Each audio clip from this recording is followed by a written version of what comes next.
My dear friends and professionalist, I am Uday Singh advocate speaking. ನೀವೆಲ್ಲರೂ ಸಹ ನನ್ನ ಚಾನಲ್ ಅನ್ನು ನೋಡ್ತಾ ಇದ್ದೀರಿ ಅಂತ ನಾನು ಅಂದ್ಕೊಂಡಿದ್ದೀನಿ.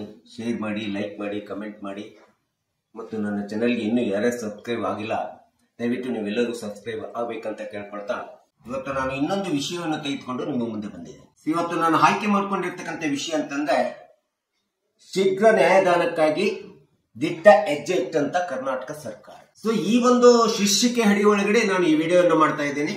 ದೇಶದಲ್ಲಿಯೇ ಮೊದಲ ಬಾರಿಗೆ ಕೇಂದ್ರ ಶಾಸನವಾಗಿರ್ತಕ್ಕಂಥ ಸಿವಿಲ್ ಪ್ರೊಸೀಜರ್ ಕೋಡ್ 1908ಗೆ ತಿದ್ದುಪಡಿಯನ್ನ ತಂದುಬಿಟ್ಟು ಒಂದು ಹೊಸ ಶಾಸನವನ್ನ, ಕಾನೂನನ್ನ ಜಾರಿಗೊಳಿಸಿದೆ ಕರ್ನಾಟಕ ಸರ್ಕಾರ. ಅದರ ಮೂಲ ಉದ್ದೇಶ ಶೀಘ್ರ ನ್ಯಾಯದಾನ ಆಗಬೇಕು, ನ್ಯಾಯದಾನದಲ್ಲಿ ವಿಳಂಬ ಆಗಬಾರ್ದು. ಆ ವಿಳಂಬತೆಯನ್ನ ತಡೆ ಹಿಡಿಯಲಿಕ್ಕೋಸ್ಕರ ಈ ಒಂದು ಹೊಸ ಶಾಸಕಾಂಗದ ಕಾನೂನನ್ನ, ಕಾಯ್ದೆಯನ್ನ ಕರ್ನಾಟಕ ಸರ್ಕಾರ ದೇಶದಲ್ಲಿ ಮೊಟ್ಟ ಮೊದಲನೇ ಬಾರಿಗೆ ಜಾರಿಗೊಳಿಸಿದೆ.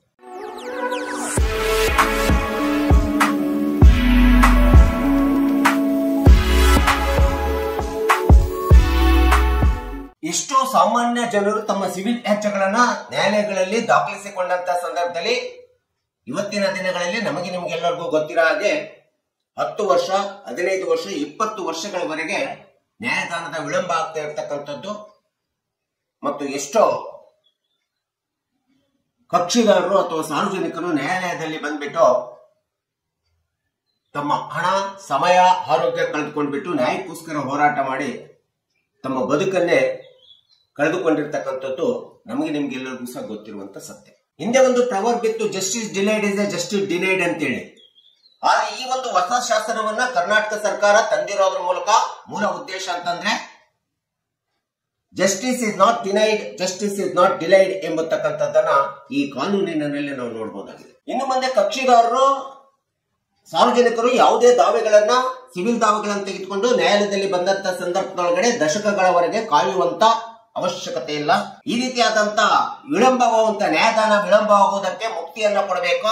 ಮುಕ್ತಿ ನೀಡುವ ಸಲುವಾಗಿ ಕರ್ನಾಟಕ ಸರ್ಕಾರ ಇಂಥ ಒಂದು ಕ್ರಾಂತಿಕಾರಿ ಆಗಿರುವಂತ ಈ ಒಂದು ಕ್ರಾಂತಿಕಾರಕವಾದಂತ ತಿದ್ದುಪಡಿಯನ್ನ ಸಿಪಿಸಿ 1908ಗೆ ತಂದ್ಬಿಟ್ಟು ಯಾವುದೇ ಸಿವಿಲ್ ದಾವೆ ಅಥವಾ ಸಿವಿಲ್ ವ್ಯಾಜ್ಯ 2 ವರ್ಷಗಳ ಒಳಗಡೆ ಮುಗಿಬೇಕೆಂಬತಕ್ಕಂಥದ್ದನ್ನ ಈ ಒಂದು ಹೊಸ ಶಾಸನ ಕಾನೂನು ಹೇಳ್ತಾ ಇದೆ. ಸೊ ಕಳೆದ ಬಾರಿ ಬೆಳಗಾವಿ ಅಧಿವೇಶನದಲ್ಲಿ ದಿನಾಂಕ 17/12/2024 ಮತ್ತು ದಿನಾಂಕ 18/12/2024 ವಿಧಾನಸಭಾ ಮತ್ತು ವಿಧಾನ ಪರಿಷತ್ 2 ಶಾಸಕಾಂಗದ ಕಲಾಪಗಳನ್ನು ಕೈಗೊಂಡಂತ ಸಂದರ್ಭದಲ್ಲಿ ಆ ಅಧಿವೇಶನದಲ್ಲಿ ಈ ಒಂದು ಬಿಲ್ ಅನ್ನ, ಮಸೂದೆಯನ್ನ ಸರ್ವಾನುಮತದ ಬಹುಮತದ ಒಪ್ಪಿಗೆ ಮೇರೆಗೆ ಜಾರಿಗೊಳಿಸಲಾಗಿರುತ್ತೆ. ಇದೆಲ್ಲರಿಗೂ ಸಹ ನಿಮಗೆ ಗೊತ್ತಿರತಕ್ಕಂಥ ಅಂಶ. ಶಾಸಕಾಂಗದಲ್ಲಿ ಮಂಡನೆವಾಗಿ ಬಹುಮತದಿಂದ ಜಾರಿಗೊಂಡಿತ್ತು ಮಸೂದೆ. ಈ ರೀತಿ ಜಾರಿಗೊಂಡಂತ ಒಂದು ಬಿಲ್ ಅಥವಾ ಮಸೂದೆಯನ್ನ ದಿನಾಂಕ 28/5/2025 ಕರ್ನಾಟಕ ಸರ್ಕಾರ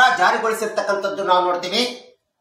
ಇದಕ್ಕೆ ರಾಷ್ಟ್ರಪತಿಯವರ ಅಂಕಿತ ಸಹ ಆಗಿದೆ, ಒಪ್ಪಿಗೆ ಸಹ ಸಿಕ್ಕಿದೆ, ಅಂಕಿತ ಆಗಿದೆ, ಡೆಸಿಗ್ನೇಷನ್ ಹಾಕಿದ್ದಾರೆ, ಸಹಿಯನ್ನು ಮಾಡಿರ್ತಕ್ಕಂಥದ್ದು ನಾವು ನೋಡ್ತೇವೆ. ಸೊ ಈ ರೀತಿಯಾದಂತ ಒಂದು ಸಿಪಿಸಿಯಲ್ಲಿ ಅಮೂಲಾಗ್ರವಾದಂತ ತಿದ್ದುಪಡಿಯನ್ನು ತಂದ್ಬಿಟ್ಟು ಆ ತಿದ್ದುಪಡಿಯ ಮೂಲಕ ಸಾರ್ವಜನಿಕರಿಗೆ ಶೀಘ್ರ ನ್ಯಾಯದಾನವನ್ನು ಕೊಡಲಿಕ್ಕೆ ಇಂಥ ಒಂದು ಶಾಸನ, ಕಾನೂನು ಕಾಯ್ದೆಯನ್ನು ಜಾರಿಗೊಳಿಸಿರ್ತಕ್ಕಂಥ ಕರ್ನಾಟಕ ಸರ್ಕಾರ ಈ ಶಾಸನ ಏನೇನು ಅಂಶಗಳನ್ನ, ಯಾವ್ಯಾವ ತಿದ್ದುಪಡಿ ಅಂಶಗಳನ್ನು ಹೊಂದಿದೆ ಎಂಬತಕ್ಕಂಥದ್ದನ್ನ ನೀವುಗಳೆಲ್ಲರೂ ಈ ವಿಡಿಯೋ ಮೂಲಕ ಒಂದಿಷ್ಟು ತಿಳ್ಕೊಳ್ಳೋಣ. ಈ ಶಾಸನದ ಮೊಟ್ಟ ಮೊದಲನೆಯ ತಿದ್ದುಪಡಿಯ ಅಂಶ ಅಂತಂದ್ರೆ, ಯಾವುದೇ ಒಂದು ಸಿವಿಲ್ ಪ್ರಕರಣ ನ್ಯಾಯಾಲಯದಲ್ಲಿ ದಾಖಲಾದ ತಕ್ಷಣ ಅದನ್ನ ಸಂಧಾನ ಸೂತ್ರದ ಮೂಲಕ ಬಗೆಹರಿಸುವಂತ ಪ್ರಯತ್ನವನ್ನ ಸತತವಾಗಿ ಮಾಡಬೇಕು. ವಕೀಲರು ಮತ್ತು ನ್ಯಾಯಾಂಗ ವ್ಯವಸ್ಥೆ, ನ್ಯಾಯಾಧೀಶರುಗಳು ಮಾಡಬೇಕೆಂಬತಕ್ಕಂಥದ್ದನ್ನ ಸ್ಪಷ್ಟವಾಗಿ ಹೇಳ್ತೇವೆ. ರಾಜಿ ಸಂಧಾನ ಸೂತ್ರ ಮಾಡತಕ್ಕಂಥದ್ದು, ಪ್ರಯತ್ನ ಮಾಡತಕ್ಕಂಥದ್ದು ತುಂಬಾ ಅವಶ್ಯಕತೆ. ಅಂತ ಒಂದು ರಾಜಿ ಸಂಧಾನ ಮಾಡತಕ್ಕಂಥದ್ದು 2 ತಿಂಗಳ ಒಳಗಡೆ ಮಾಡಬೇಕು. ಆ 2 ತಿಂಗಳ ಒಳಗಡೆ ಆ ಒಂದು ವ್ಯಾಜ್ಯಕ್ಕೆ ತಾರ್ಕಿಕ ಅಂತ್ಯವನ್ನು ಕಾಣಲಿಕ್ಕೆ ಪ್ರಯತ್ನವನ್ನು ಮಾಡಬೇಕಂತೇಳಿ ಈ ಒಂದು ಹೊಸ ಕಾನೂನು ಕಾಯ್ದೆ ಹೇಳ್ತದೆ. ಇಂಥ ಒಂದು ರಾಜಿ ಸಂಧಾನ ಆಗದೇ ಇದ್ದಂತ ಸಂದರ್ಭದೊಳಗಡೆ ಮಾತ್ರ ಪ್ರಕರಣವನ್ನ ವಿಚಾರಣೆಗೆ ಕೈಗೊಂಡು ವಿಚಾರಣೆ ನಡೆಸಬೇಕು, ಪ್ರಕರಣವನ್ನ ಮುಂದುವರಿಸಬೇಕು ಎಂಬತಕ್ಕಂಥ ಅಂಶವನ್ನು ಸಹ ಈ ಶಾಸನ ಹೇಳ್ತಕ್ಕಂಥದ್ದು ನಾವು ನೋಡ್ತಾ ಇದ್ದೀವಿ. ಸೊ ಈ ರೀತಿಯಾದಂತ ಒಂದು ಶಾಸನ ಮಾಡಿರ್ತಕ್ಕಂಥದ್ದು, ಇನ್ನು ಯಾವುದೇ ಒಂದು ದಾವೆ ರಿಜಿಸ್ಟ್ರೇಷನ್ ಆದ ತಕ್ಷಣ, ರಿಜಿಸ್ಟರ್ಡ್ ಆಗಿ ಅದಕ್ಕೆ ನಂಬರ್ ಅಲಾಟ್ಮೆಂಟ್ ಆಯ್ತು ಅಂದ್ರೆ ಸಿವಿಲ್ ದಾವೆ ಒಳಗಡೆ ಆ ವ್ಯಾಜ್ಯವನ್ನ 2 ವರ್ಷ ಅಂದರೆ 24 ತಿಂಗಳ ಒಳಗಡೆ ಅಂತ ಒಂದು ವ್ಯಾಜ್ಯ ತಾರ್ಕಿಕ ಹಂತವನ್ನು ತಲುಪಬೇಕು, ಅದಕ್ಕೆ ನ್ಯಾಯದಾನದ ಅಂತಿಮವಾದಂತ ತೀರ್ಪನ್ನು ಸಿಗಬೇಕು ಎಂಬತಕ್ಕಂತ ಒಂದು ಅಂಶವನ್ನ ತಿದ್ದುಪಡಿಯ ಅಂಶ ಈ ಒಂದು ಶಾಸನದಲ್ಲಿ, ಹೊಸ ಕಾನೂನಿನಲ್ಲಿ ನಾವು ನೋಡ್ತಾ ಇದ್ದೀವಿ. ಇನ್ನೊಂದು ಅತಿ ಪ್ರಮುಖವಾದಂತ ಅಂಶ ಈ ಒಂದು ಕಾಯ್ದೆಯಲ್ಲಿ ನಾವು ನೋಡ್ತಕ್ಕಂತಂದ್ರೆ, ಯಾವುದೋ ಒಂದು ಸಿವಿಲ್ ದಾವೆ ನ್ಯಾಯಾಲಯದಲ್ಲಿ ರಿಜಿಸ್ಟ್ರೇಷನ್ ಆಗಿ ಆದಂತ ದಿನಾಂಕ ಅಂತ ಏನಿದೆ, ಆ ದಿನಾಂಕದಿಂದ ಹಿಡಿದು ಮುಂದಿನ ಯಾವ ದಿನಾಂಕಕ್ಕೆ ಈ ಒಂದು ಸಿವಿಲ್ ದಾವೆಯ ಅಂತ್ಯವನ್ನು ಕಾಣ್ತದೆ, ಅಂತ್ಯ ತೀರ್ಪನ್ನು ಕಾಣ್ತದೆ, ಅಂತಿಮವಾದಂತ ನಿರ್ಣಯವನ್ನು ಕಾಣಬೇಕು ಎಂಬತಕ್ಕಂತ ಒಂದು ದಿನಾಂಕ ಆದೇಶವನ್ನು ಕೂಡ ಆ ಒಂದು ಮೊದಲನೇ ದಿನ ರಿಜಿಸ್ಟರ್ ಆದಂತ ದಾವೆ ರಿಜಿಸ್ಟರ್ ಆದಂತ ದಿನಾಂಕದಂದೇ ನಮೂದಿಸಬೇಕು ಅಥವಾ ಆದೇಶಿಸಬೇಕು, ಅಥವಾ ಆ ಒಂದು ದಿನಾಂಕವನ್ನು ಸಹ ಅಂತಿಮ ಮೊಕದ್ದಮೆಯ ನಿರ್ಣಯದ ತೀರ್ಪಿನ ದಿನಾಂಕವನ್ನು ಸಹ ಕೊಡಬೇಕಂತೇಳಿ ಈ ಒಂದು ಶಾಸನದಲ್ಲಿ ಹೇಳಿರ್ತಕ್ಕಂಥದ್ದು ನಾವು ನೋಡ್ತೀವಿ. ಇದು ಅತಿ ಪ್ರಮುಖವಾದಂತಹ ಮಹತ್ವಪೂರ್ಣವಾದಂತಹ ಅಂಶ. ಇನ್ನು ಪ್ರತಿವಾದಿಯಾದಂತವರು ತಮ್ಮದೇ ಆದಂತ WS ರಿಟರ್ನ್ ಸ್ಟೇಟ್ಮೆಂಟ್ ಅನ್ನ ಹಾಕಿಲ್ಲ ಅಂತಂದ್ರೆ, ಹಾಕುವಂತ ಕಾಲಾವಧಿ ಏನು 90 ದಿನಗಳಿದಾವೆ, ಆ 90 ದಿನಗಳ ಒಳಗಡೆ ಹಾಕಿಲ್ಲ ಅಂತಂದ್ರೆ ಅವರ ಒಂದು WS ಅನ್ನ ಶೂನ್ಯ ಅಂತೇಳಿ ಪರಿಗಣಿಸ್ಬಿಟ್ಟು ಪ್ರಕರಣವನ್ನ ವಿಚಾರಣೆಯಾಗಿ ಮುಂದುವರಿಸಬೇಕು ಎಂಬತಕ್ಕಂಥದ್ದನ್ನ ಈ ಒಂದು ಕಾನೂನು ಕಾಯ್ದೆ ಇರುತ್ತೆ. ಪ್ರಕರಣಕ್ಕೆ ಸಂಬಂಧಪಟ್ಟಂತೆ ಯಾವುದೇ ವಿಧವಾದಂತ ಸಾಕ್ಷ್ಯಗಳನ್ನ ಸಂಗ್ರಹ ಮಾಡಬೇಕಾದ್ರೆ ಆ ಸಾಕ್ಷ್ಯಗಳನ್ನ ಸಂಗ್ರಹ ಮಾಡ್ಲಿಕ್ಕೂ ಸಹ ಒಂದು ಕಾಲಮಿತಿಯನ್ನ ನಿಗದಿಗೊಳಿಸಬೇಕು ಎಂಬತಕ್ಕಂಥದ್ದನ್ನ ಈ ಒಂದು ಶಾಸನದಲ್ಲಿ ಹೇಳಲಾಗಿದೆ. ಮತ್ತು ಇನ್ನ ಪ್ರೊಸೀಡಿಂಗ್ಸ್ ನಡೆಯುವಂತ ಸಂದರ್ಭದಲ್ಲಿ ಕೋರ್ಟ್ ಒಳಗಡೆ ಯಾವುದೇ ಒಂದು ಮೊಕದ್ದಮೆಗೆ ನಾವು ವಕೀಲರು ಮುದ್ದತನ್ನ ಕೇಳುವಂತ ಸಂದರ್ಭದಲ್ಲಿ 1 ತಿಂಗಳ ಒಳಗಡೆ ಒಂದು ಕೇಸಿಗೆ 3 ಬಾರಿ ಅಷ್ಟೇ ಮುದ್ದತಿನ ದಿನಾಂಕವನ್ನು ಕೊಡಬೇಕು. ಮುಂದೂಡುವಿಕೆಯ ದಿನಾಂಕವನ್ನು 3 ಬಾರಿ ಅಷ್ಟೇ ಕೊಡಬೇಕು. 3 ಬಾರಿಗಿಂತ ಹೆಚ್ಚಿಗೆ ಕೊಡ್ಲಿಕ್ಕೆ ಅವಕಾಶ ಇಲ್ಲ ಎಂಬತಕ್ಕಂಥದ್ದು ಇಲ್ಲಿ ನಾವು ನೋಡ್ತಾ ಇದ್ದೀವಿ. ಇದೆಲ್ಲದರ ಅಂಶಗಳ ಜೊತೆಗೆ ಸಾಕ್ಷಿಗಳನ್ನ ಮಾಡಿಸುವಂತ ಸಂದರ್ಭದಲ್ಲಿ ಕೋರ್ಟ್ ಒಳಗಡೆ ಯಾವ ನಿಗದಿತ ಸಮಯಕ್ಕೆ ಸಾಕ್ಷಿಗಳನ್ನ ಮಾಡಿಸ್ಬೇಕಂತ ಹೇಳಾಗಿರ್ತದೆ, ಆ ನಿಗದಿತ ದಿನಾಂಕ ಮತ್ತು ಸಮಯದಲ್ಲೇ ಸಾಕ್ಷಿಗಳನ್ನ ಮಾಡಿಸ್ಬೇಕು. ಇಲ್ಲವಾದರೆ ಮುಕದ್ದಮೆಗೆ ತೊಂದರೆ ಉಂಟಾಗುತ್ತಕ್ಕಂಥದ್ದು ಅಥವಾ ಮುಕದ್ದಮೆಯ ಅಂತ್ಯವಾದಂತ ತೀರ್ಪನ್ನು ಕೊಡ್ತಕ್ಕಂಥದ್ದು ವಿಶೇಷವಾದಂತ ಶ್ರೇಷ್ಠವಾದಂತ ಅಧಿಕಾರ ಮಾನ್ಯ ನ್ಯಾಯಾಲಯಕ್ಕಿದೆ, ನ್ಯಾಯಾಧೀಶರಿಗಿದೆ ಅಂತೇಳಿ ಈ ಒಂದು ಶಾಸನ ಕಾನೂನು ಕಾಯ್ದೆ ಹೇಳ್ತಕ್ಕಂಥದ್ದು ನಾವು ನೋಡ್ತೇವೆ.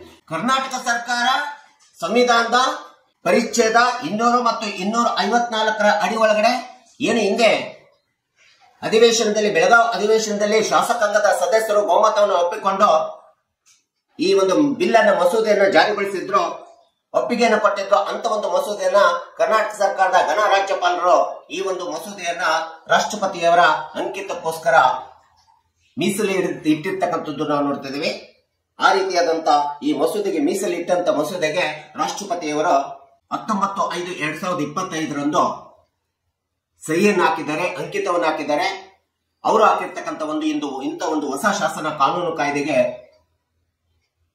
ಕರ್ನಾಟಕ ರಾಜ್ಯ ಸರ್ಕಾರ ತನ್ನ ದಿಟ್ಟ ಹೆಜ್ಜೆಯನ್ನು ಇಟ್ಬಿಟ್ಟು 28/5/2025 ಒಂದು ನೋಟಿಫಿಕೇಶನ್ ಅನ್ನ ಅಧಿಸೂಚನೆಯನ್ನು ಹೊರಡಿಸಿರ್ತಕ್ಕಂಥದ್ದು ಸಹ ನಾವಿಲ್ಲಿ ನೋಡ್ತಾ ಇದ್ದೀವಿ. ಇನ್ನು ಮುಂದಾದರೂ ಇಂಥ ಒಂದು ಹೊಸ ಕಾಯ್ದೆ ಪ್ರಕಾರ ನ್ಯಾಯಾಲಯದಲ್ಲಿ ಯಾವುದೇ ಸಿವಿಲ್ ವ್ಯಾಜ್ಯಗಳು ವಿಳಂಬವಾಗದೆ 2 ವರ್ಷದೊಳಗಡೆ ಕಕ್ಷಿದಾರರಿಗೆ, ಸಾರ್ವಜನಿಕರಿಗೆ ಶೀಘ್ರವಾದಂತ ನ್ಯಾಯದಾನ ದೊರೆಯಲಿ ಎಂಬತಕ್ಕಂಥ ಆಶಾದಾಯಕವನ್ನ ವ್ಯಕ್ತಪಡಿಸ್ತಾ ಇವತ್ತಿನ ಈ ಒಂದು ವಿಷಯಕ್ಕೆ ಈ ಒಂದು ವಿಡಿಯೋ ಇಷ್ಟ ಆಗಿದ್ರೆ ಶೇರ್ ಮಾಡಿ, ಲೈಕ್ ಮಾಡಿ, ಕಮೆಂಟ್ ಮಾಡಿ. ಮತ್ತು ಇಂದಿನ ವಿಷಯಕ್ಕೆ ನಾನು ವಿರಾಮ ಹೇಳ್ತಾ ಇನ್ನೊಂದು ವಿಷಯ ತೆಗೆದುಕೊಂಡು ನಿಮ್ಮ ಮುಂದೆ ಬರ್ತೀನಿ. ಜೈ ಹಿಂದ್, ಜೈ ಕರ್ನಾಟಕ.